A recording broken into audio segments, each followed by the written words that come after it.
क्या हाल बा भाई लोग। आज के वीडियो फिर से धुआंधार होके वाला बा और आज के वीडियो कुछ अलग ही होके वाला बा खेसारी लाल के बाबूजी के ऊपर। और न्यूज रिपोर्टिंग वाला क्या बोलता है, फिर टाइम में वीडियो चालू करते हैं, देखिए और सुनिए। वीडियो अच्छा लगे तो लाइक और कमेंट जरूर करिएगा और वीडियो को फॉलो जरूर कीजिएगा। और टाइम में वीडियो चालू करते हैं, देखिए बहुत मजा आएगा, बहुत देखते रहिए। क्या हाल बा भाई लोग बहुत ठंडा लगा था यार। देखो लो वही खेती टोपी भी पहन ले बनी और ये वीडियो को तुम लोग शुरू से अंत तक देखे लो, कहीं से कि वीडियो में अनलिमिटेड तुम लोग हंसे वाला बड़ा लो। डेफिनेटली मेक श्योर बन के तुम लोग बहुत हंस लो। और ये वीडियो बस देखो मनोरंजन मजाक खातिर बनावा जाता है, तो जे भी वीडियो देखते हुए बस हंस के भूल जी के अपना दिल बना ली। कैमरामैन चल वीडियो लगा दे। इस वक्त हम खेसारी जी के पिताजी हैं। कौन ची है के पिताजी हैं ए भैया जी तनी पीछे खाली कहबो कौन ची कहला ऊपर खींचिए ऊपर। हाँ ठीक बा हैं? इस वक्त हम खेसारी जी के पिताजी हैं। ए भैया जी पूरा एकदम खींच उच के बड़ा का न्यूज रिपोर्टिंग करे ना सरवा कहे के चाहिए कि आज हम और खेसारी लाल यादव जी के पिताजी एक साथ हैं, तो कहता सरवा के आज हम खेसारी लाल यादव के पिताजी हैं। अरे सरवा तू खेसारी लाल यादव के पिताजी हवे, उनकर बाबूजी नहीं खान सारा बकलोल कहीं का। ए भैया जी एगो बात बतावा ना, ढाई हेजू के मेमोरिया तनी हिलल उलल हका ना लड़बो खवा तू ना हमरा का कमेंट करके तू बताइए तो हम जानना चाहते नहीं। सरवा कहाँ का बोले के कुछ पता ना रहेला। अल्लाह एगो माइक ले लियो कोनो का मुंह में पेल चल दिहन न्यूज रिपोर्टिंग करे। इस वक्त हम खेसारी जी के पिताजी हैं।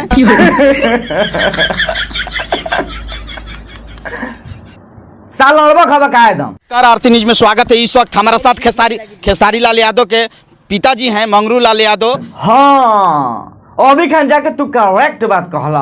अभी ये बुझात के तानासा उठा टूटल बावे तो अब तारा आदमी चिन्हाता हवे के खेसारी लाल यादव जी के पिताजी हवे के उनका भाई हवे। नहीं तो तू तो मुझे डायरेक्ट कहता रहे के लाल भाई लोग एक बार और सुन लो।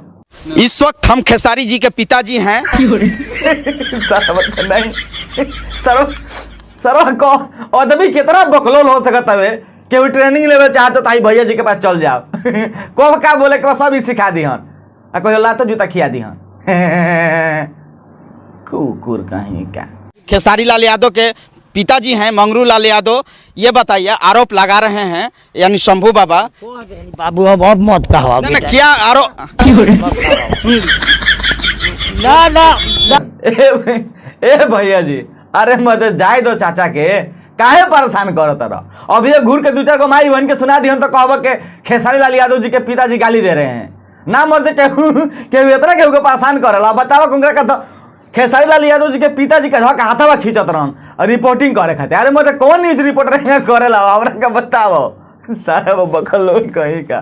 दोस्तों क्लिप लगा रे कैमरा में देख ला इकरा के का बोली इकरा के दुनिया जान गइल इनका के बोले के कौन आई ना बाबू हमारा बेटवा से बढ़ के दुनिया में केहू बा ना। ये बात तू बिल्कुल सही कहला चाचा। हर बात के नु अपन बेटा के ऊपर नाज होला।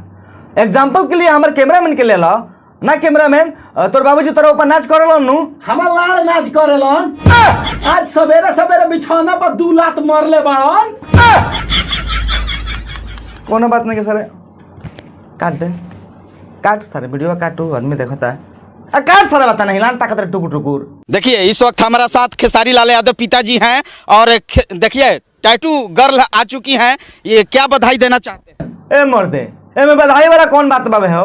उ जंग जीत के आइल बिया कोनो ना पाकिस्तान के 4-5 गो आतंकवादी के मार के आइल बिया के बधाई आदमी देव के अगला बार जे तो और 20-30 गो का मार कहिए ना भौजी शादी को काइल बिया के सिवा चाचा दे देश के जा 4-5 गो लड़का हो जाओ सन।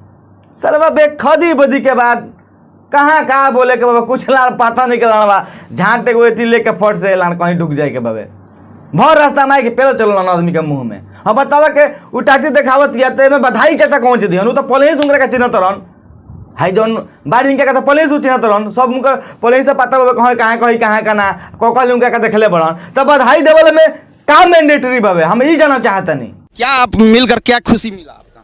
मिल करके बहुत खुशी लगा चाचा से कि इतना मौका मिला और यहाँ तक हम लोग आ गए। बहुत ज्यादा मैं खुश हूँ चाचा से मिल के।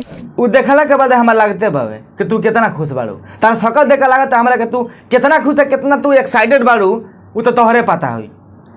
अगला क्लिप लगाओ रे। दिल ना लगाई है फेरू जाने आई है। बस बस भौजी हम तोहरों से कह देवल चाहते नहीं कि तू हो कबई भैया के चैनल में अब मत अइह, नहीं तो हम कोला गाछ में रसरी बांध के फसरी लगा लेम सरवा, अल्लाह चट के मारण हो जाए। ना गाना का भाव सुनत रहो, फिर जे नहीं अइह लगा तो कोनो सोच छियाती है। अब जा जा जा जान। ठीक बाबे हम जाते नहीं, अब तू चल जा, चल कैमरा उठा, चल चल चल चल। जा जा जा जान भुला जाई है। कितना अच्छा लगा चाचा जी? अभी पूछा तरह का कितना अच्छा लगा है।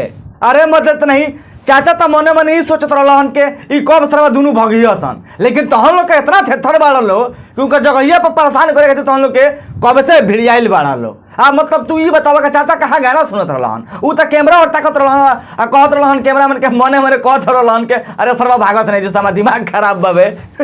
पूछो तो जौन के कैसन लगा है, अरे हमें झांट ऐसा लगा है और कैसन लगा है। हीरोइन बनने के लिए ये भी ख्वाहिश है इनका, हो जाएगा। हक देला नु, हम तो जानते नहीं खाली अभी तू पादा तारा, लेकिन तू हक देहला।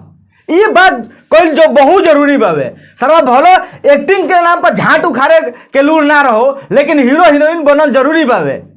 हीरोइन बनल चाहत रही, हीरोइन बने के हीरो बने के एक्टिंग करे के पड़ेला, लेकिन भोजपुरी इंडस्ट्री में ना करे के पड़ेला ना कैमरामैन, ना करे के पड़ला रे। सही बात बाबे। हाँ बन सकत रही, देखो मनीष भैया बन सकत रही हीरोइन यार, हमारा तरफ से फुल सपोर्ट बाबे।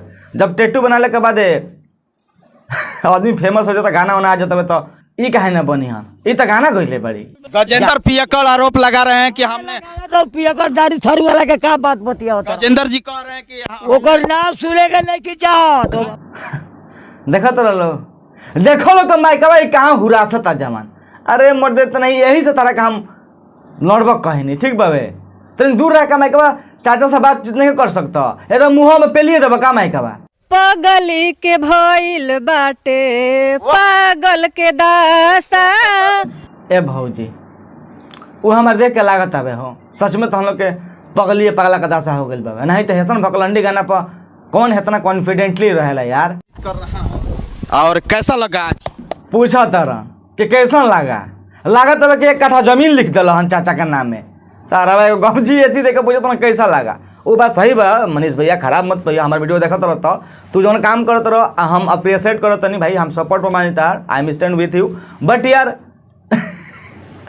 तू कबो कबो बीचो में इतना बात बोल नु कि सरवा गरियाहू के मन करेला हंसियो भरेला बद तो नहीं। स्टार्टिंग में कहत रहा जब केसारी के बाबूजी